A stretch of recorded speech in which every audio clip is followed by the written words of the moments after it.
Well, if you want show tunes, you've come to the right place. I want to welcome from the Broadway Music Lovers Club, Kate Barclay and Beth Siegelgraf. Thanks for joining us, everybody. Thanks for being here. Thank you very much for having us. You guys let's start with your March meeting. We were here talking about, what's coming up the last time you were here, and you had your March meeting. How was it? We did. It was fabulous, my favorite word. We sang songs that were Irish, Scottish songs because we did have Brigadoon, which is Scottish. And everyone had a great time. Everyone loves singing, and we always do a warm-up beforehand, and they love getting more knowledge and things like that. Mm-hmm. So that's really what's neat to watch. And we're planning for the next 6 months. In April, we will have Beth Siegelgraf. Beth Siegelgraf, tell us what you're going to be doing for the April meeting. Tis I. So what I'm going to do is we're going to do a whole run-through of theater history. Okay. And we're going to start all the way back in ancient times. We might even go back to cave people.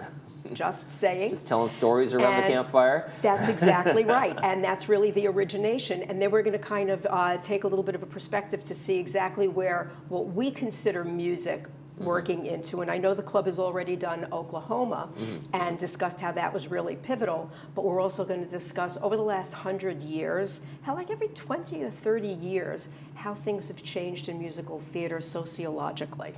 Okay, because it's definitely, like I've noticed in terms of like the ABBA kind of effect on things has really changed it into like a more like commercial or maybe accessible. Maybe you say something like that. Yeah. So we call them the jukebox musicals. The jukebox musical. There we go. Pinky swear. That's yeah. So that had a tremendous effect, and there's a big reason for that, and we'll definitely discuss that and have people understand what happened over there. Do you think, like in terms of the history of it, do you think is it a good thing because it makes it more accessible to folks to come in and see theater? Yeah. Okay. The jukebox, because people know the songs then, and they don't have to go and buy, the album or what have you, because they've already been listening to them on radio, that kind of thing. The other reason, and I know we're in a 55 and over community, so I hope no one will take offense to this, is they want to get the Q-tips out of the theater seats. Yeah. And that is something that I used to speak to my classes about. They thought it was funny. At this stage of the game, it's not so funny. As we become Q-tips ourselves. That's right. That's exactly. I don't know what you're speaking of. Yeah. Yeah, so it is that younger generation is kind of challenging, right, to get them into the kind of the theater world because they have. We're starting to grow up on screens, and we have these people who are like, started on screens, the kids, and now they're becoming adults, and they don't have that live, face-to-face kind of experiential thing anymore. Well, one of the things is TikTok. We have a show called the Unofficial Bridgerton musical, and that was released on TikTok, never went to stage, and they won a Grammy. Wow. So kids are really getting onto it. That's why, Lin-Manuel is doing rap, that kind of thing. So it's stuff that the younger generation can relate to. Yeah. And speaking of other adaptations that made its way to Broadway and then back and forth, the confusion of Wicked. Oh yeah. Where did it all start? You guys are going to be all Wicked all the time for a little while, right? Yeah, we are, because it's the Wicked frenzy. So I thought, well, what a great idea. What we'll do is we'll take the movie and then we'll show it in segments, probably 3 segments, because it is 2 hours and 40 minutes. And I'm going to speak about the Easter eggs, as they call them, which are the little hints. And, look at there, they've done this, and that's a throwback to when throw forward to when Dorothy has done this or that. So they can look for it and understand that, filmmaking is not just tape what's in front of you and run around from left to right kind of thing. So that'll be interesting. And hopefully it'll be crowd pleaser. So that was one of the things that I thought would be great, was to see that. What do you think it is about Wicked and all of there was The Wiz, there was The Wizard of Oz, there's the books, there's so many different variations of that. What is it about that story that just makes everybody keep coming back and reinventing it? What do you think, Beth? Partially, I think it's the fantasy aspect.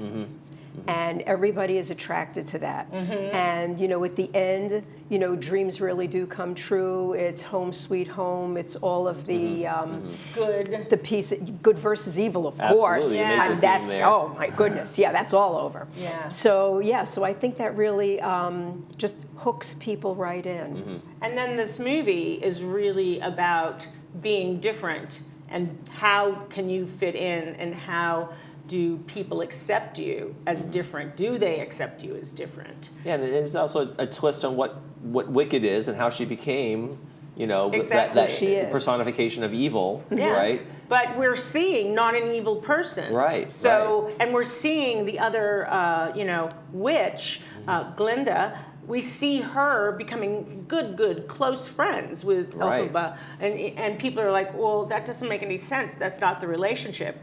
Well, that was the relationship of beginning. And it worked itself into the relationship of Wizard of Oz. Right.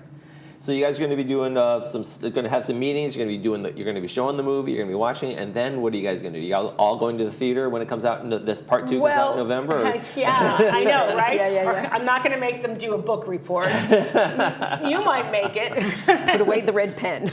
I know, right? So, but we are looking at very possibly going to theater shows in the area. If you have maybe 10 in a group, you can get a group cost price. Okay, so like Laguna Playhouse, a place like that, for doing something Laguna like that. Playhouse, South Coast Rep, maybe something at Segerstrom. Exactly. Yeah, we're just. Elisa and I are not organizing the bus, so it'll be carpool, very close carpool. Yeah. There you go. Well, I know one thing you guys are organizing. You're not driving the boat, but you're not pulling out the Oh. dock, but you have the Alaska cruise coming up as It well. is. Are We you have signed up the- for the cruise? No, I'm not. Oh, no. No, I'll be back east. Oh, okay. She's a snowbird now, Okay. So yeah, that's really exciting. We've still got space. We've still got rooms. It's completely Broadway based when we're at sea. Seth Rudetsky is having the performers from Broadway sing. We're doing master chorales. He's getting the audience member to sing. He's getting quizzes and all of those things. So it's very busy. But as soon as we pull into port, then you can do all your excursions. And it's 100% already paid for, your meals, all that kind of stuff. Right. And let's see, it's leaving August 1st, and it will be back on August 8th. So that's great. And it's leaving out of Seattle. So really all you have to do is hop a flight. And you fly out of Santa Ana. Absolutely, yeah. Yes, I've done so. Yes. So it's really easy to get to and that kind of thing. And we're really looking forward to it. I don't know what we're going to do when we don't have it anymore. Aw, I hope that never comes. No. Please never come to be. No. Beth, how did you find out about the Broadway Music Lovers Club? How did you join up? Well, I've been friends with Kate and Elisa for a number of years right now, and they kept me in the loop the whole time while it was really starting to happen, when they finally got the okay to become a club. And I just thought this was very, very exciting because we all have this fabulous common interest. Well, and she was also she's also a director, and so she directed Elisa and me in a funny, hysterical little radio play kind of thing. Okay. So she's very talented, not just in one area. There we go. She's a double threat. You can pay me later. Theater, music, directing, she does it all. And so you guys are very excited club. You guys have a lot of membership, but you guys are looking for some help in the world of social media. Yes, please. Wait. Please help us to make our social media successful. Direct-to-camera appeal. Yes, I'm What do you doing hope to it. do? Do you help to just get information out, or just kind of show a little bit? Or? Well, we want to get it set up. We want to do, what's going on, that kind of thing, and then we're also putting all the emails in. So that's a lot of work for two people, and that's all we have right now, except for our treasurer who keeps the money straight. You guys should and create that's some Arnold Schwartz. dance TikToks and musical TikToks while you're at it too. Yes, There we're we going to go. play them all. We're going to play them all, definitely. All right, from the Broadway Music Lovers Club, Beth and Kate, thank you so much for joining us. Make sure you get to the April meeting, which is on April 3rd. They're going to be doing the fun stuff over there with Beth's leading the way with all the good stuff. Thanks so much. Absolutely. The history of theater as we know it, from cavemen to today. Yes. Should be exciting. Thanks for joining us. Thank you. Thank you. You're watching This Day. We'll be right back.